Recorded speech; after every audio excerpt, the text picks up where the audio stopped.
Imagine this. You've just returned home after a long, exhausting day. You unlock the front door, step inside, and the first thing you see is a pile of clothes thrown across the couch, old bills scattered on the dining table, and a sink overflowing with dirty dishes. How does that make you feel? Heavy? Overwhelmed? Almost as if the mess around you instantly becomes the mess inside your mind. Most of us believe that keeping our home clean and organized requires an entire weekend of hard work. We buy expensive storage baskets, fancy organizers, and the latest cleaning products, hoping they'll finally solve the problem. But somehow, just a few days later, everything is messy again. Now, for just a moment, come with me to a small home in Japan. Most Japanese families don't live in huge houses. They don't have endless free time either. And yet, the moment you step into their homes, something feels different. There's a quiet sense of peace. The space feels light, calm, almost as if the house itself is breathing. It's not because everything is expensive or luxurious. It's because every corner has been designed with intention. Today, we're not talking about expensive gadgets or secret cleaning hacks. Instead, we're going to discover 5 simple Japanese habits, and more importantly, the powerful mindset behind them. These aren't just cleaning techniques. They're daily rituals that quietly transform an ordinary house into a peaceful sanctuary, without adding extra work to your life. By the end of this video, you may realize that the peace you've been searching for in luxury resorts, mountain retreats, or meditation centers might have been waiting inside your own home all along. So, let's begin. Habit number 1. The Osoji mindset. Cleaning isn't a chore, it's healing. In Japan, there's a beautiful word called Osoji. At first glance, it simply means cleaning, but its true meaning goes much deeper than sweeping floors or wiping windows. In Japanese culture, especially among Zen Buddhist monks, cleaning is considered a form of meditation. When a monk slowly wipes the wooden floor, he's not just removing dust, he's quieting his thoughts. He's creating peace inside his own mind. Most of us see cleaning very differently. We think, I have to clean the house again. It feels like another task on an endless to-do list, another burden. But what if we changed the way we looked at it? Imagine waking up tomorrow morning. Instead of thinking, I have to make my bed, think of it as your very first victory of the day. That simple 2-minute habit quietly tells your brain, my life is under control. And something remarkable begins to happen. As you clear the physical clutter around you, you slowly begin clearing the mental clutter within you. Habit number 2, the Kaizen approach. Now let's move on to the second habit, a philosophy that has transformed not only Japanese homes, but also some of the world's most successful companies. It's called Kaizen. The word literally means continuous improvement through small, consistent steps. One of the biggest mistakes most of us make is turning cleaning into a huge event. We tell ourselves, this Sunday, I'm going to clean the entire house.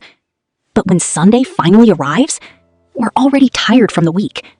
The thought of cleaning every room feels overwhelming. So we either postpone it or we rush through it while feeling frustrated. And a few days later, the mess comes right back. Japanese households follow a very different philosophy. Instead of waiting for clutter to build up, they prevent it from building in the first place. This is what many people call micro-cleaning. Imagine this. You finish brushing your teeth. Instead of leaving water spots on the sink, you take just 5 seconds to wipe the faucet with a dry cloth. You finish eating dinner. Instead of stacking another dirty plate in the sink, you wash it immediately. 30 seconds, and it's done. You finish taking a shower. Before leaving the bathroom, you run a small squeegee across the mirror and the floor. Again, just a few seconds. That's all it takes. None of these actions feel significant on their own. 20 seconds here, 30 seconds there. It almost feels like you've done nothing at all. But here's the surprising part. These tiny habits quietly stop dirt and clutter from ever becoming a problem. The dishes never pile up. The bathroom never looks neglected. The kitchen never feels overwhelming. Because every small action prevents a much bigger task tomorrow. That's the real power of Kaizen. Small improvements, repeated every single day, eventually create extraordinary results. And one day, you'll realize something incredible. You no longer need a massive cleaning day, because your home has been staying clean, little by little, every single day. Sometimes the biggest transformations in life don't begin with giant changes. They begin with tiny habits, so small that you barely notice you're changing at all. Habit number 3, Danshari. Now, let's talk about the third habit, one that has the power to completely change the relationship you have with your belongings. Take a moment and think about your own home. Do you also have that one drawer or that one corner of your closet that you avoid opening? Because the moment you do, old charging cables spill out, broken clips, empty boxes, expired batteries, things you haven't touched in years. And somehow, we always tell ourselves the same story. Maybe I'll need this someday. But in Japan, there's a powerful philosophy designed to break this habit. It's called Danshari. At first, it may sound like just another decluttering method, but it's actually much deeper than that. The word Danshari is made up of 3 simple ideas.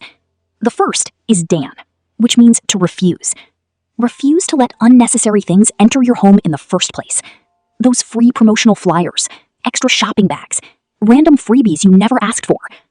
Every unnecessary item you bring home silently asks for your attention and your space. The second is Sha, which means to dispose. Let go of the things that no longer serve your life, not because they're broken, but because they've already completed their purpose. And finally, there's Ri, which means to separate yourself from unhealthy attachment. Sometimes we're not holding on to objects. The objects are holding on to us. Danshari asks one very simple question. Is this item making my life better today? Not yesterday, not someday in the future. Today. Imagine there's a shirt hanging in your wardrobe. You haven't worn it in 2 years, but every time you see it, you think, I'll wear it once I lose weight. That shirt isn't just taking up closet space. It's quietly becoming a reminder of an unfinished decision, a small emotional weight you carry every single day. Now, imagine thanking that shirt for the role it played in your life, and then letting it go. Something surprising happens. As your shelves become lighter, your mind becomes lighter too. Because clutter isn't just physical. Every unnecessary object asks your brain to make another decision. And the more decisions your brain has to carry, the more mentally exhausted you become. Sometimes, the greatest gift you can give yourself is simply more space. Not just inside your home, but inside your mind. Habit number 4, Kata. Now, let's move on to the 4th habit, a simple idea that can save you hours of frustration over your lifetime. It's called Kata.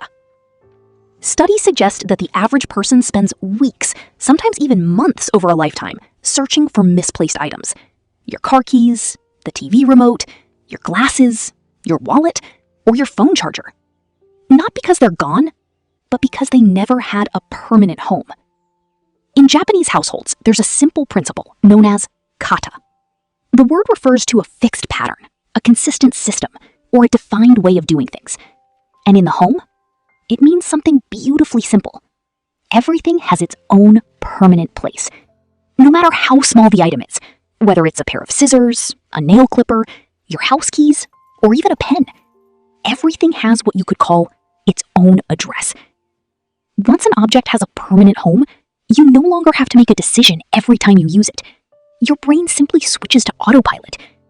Imagine coming home after a long day. Instead of dropping your keys on the dining table today, the kitchen counter tomorrow, and the sofa the day after, your hand automatically reaches for the same hook near the entrance. No thinking, no searching, no stress. Just one simple habit, repeated every single day. And that's exactly how mental energy is protected. Many people believe they need a bigger house to feel organized. But the truth is, lack of space is rarely the real problem. Lack of systems is. Even the smallest apartment can feel peaceful when everything knows where it belongs. So here's a simple challenge for today. Think about the 3 things you lose most often. Maybe it's your keys, your glasses, or the TV remote. Now, give each one a permanent home. It might seem like a tiny change, but over time, it becomes one less decision, one less frustration, and one more moment of peace every single day. Habit number 5, Wabi-sabi. And now we've arrived at the 5th and perhaps the most beautiful Japanese habit. It's called Wabi-sabi.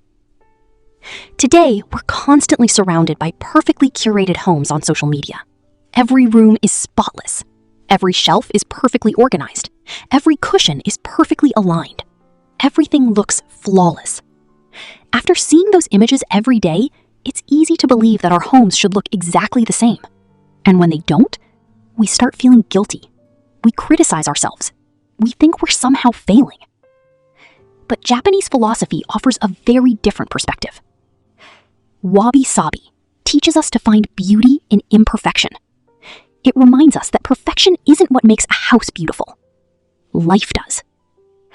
A home isn't a museum where nothing ever moves.